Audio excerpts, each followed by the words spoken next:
दिनै दतमा मण्डलनि सिङावनो मोनसे जयनिं हाबाफारि लानाय जादों। दा बे जयनिं हाबाफारियाव सेरफांगुरि बाजारनिफ्राय दिनै सेरफांगुरि बाजार आरो सिखारबिल होननाय जायगानिफ्राय दिनै 50निबो बारा दिनै मनरन्जन ब्रह्म बिथांखौ मोजां मोननानै बिजेपि दोलोआव दिनै बेहाय जयेन जादों आरो आसा खालामदों बिथांमोना गावसोरखौनो दिनै बिजेपि दोलोआव बिजेपि दोलोनि निति आरो आदर्शखौ मोजां मोननानै बिथांमोना दिनै बेहाय जोंजों बाहागो लाफैदों। बिथांमोना मेक्सिमाम बिपिएफ दोलोआव खामानि मावबोदोंमोन आरो दायो बिपिएफ दोलोखौ नागारनानै बिजेपि दोलोआव बिथांमोना जयनिं जादों।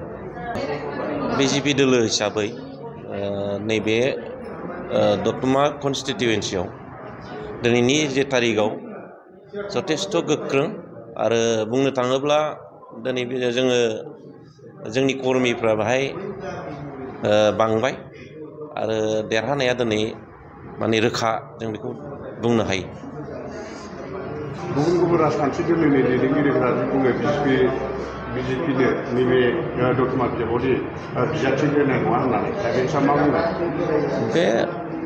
बेनि बेलायाव आं बेखौनो बुंनो सानदों जेन'बा राजनितिक दोलोआ दिनै गावबा गाव मोनसे कर्मिफोरखौ मोनसे बेलेन्सआव लाखिनो थाखाय नैबे दतमा बिजाबाव मोनसे दिनै बाथ्राफोरखौ मोनसे बांसावलाबायदों जे बिजेपि दोलोनिफ्राय बेहाय टिकेट मोननाय नङा। बे बाथ्राया दिनै नंखाय आरो मानो होनोब्ला दिनै बिजेपि दोलोआ दिनै सिंगेल दिनै गेलेनायनि मोनसे प्रिपेरेसनाव दिनै दंबाय थायो आरो बेवहाय दिनै रोखा जे मनरन्जन ब्रह्म बिथाङा दिनै बेवहाय गेलेनानै बा टिकेट मोननानै गेलेनानै देरहानाया दिनै रोखा होननानै जों दिनै बुंनो हायो।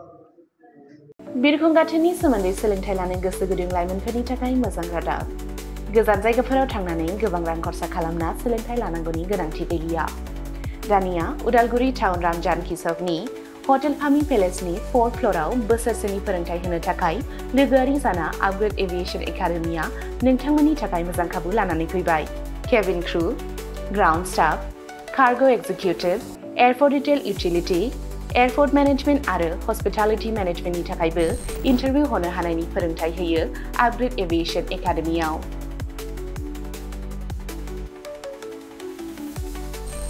मुं थिसननायनि सायख'नाया 19 बोसोरनिफ्राय 22 बोसोर बैसोनि गेजेराव जानांगोन। गोसो गुदुं बिजाथिफोरा सोलाद लानो थाखाय स्क्रिनाव होनाय जानबुं अनजिमा 9678360226 आव कल खालामनो हागोन। जब प्लेसमेन्टआ 100% रोखा जागोन होनना मिथिहोदों आपग्रेड एभिएशन एकाडेमिनि सामलायगिरि बिथांमोनहा।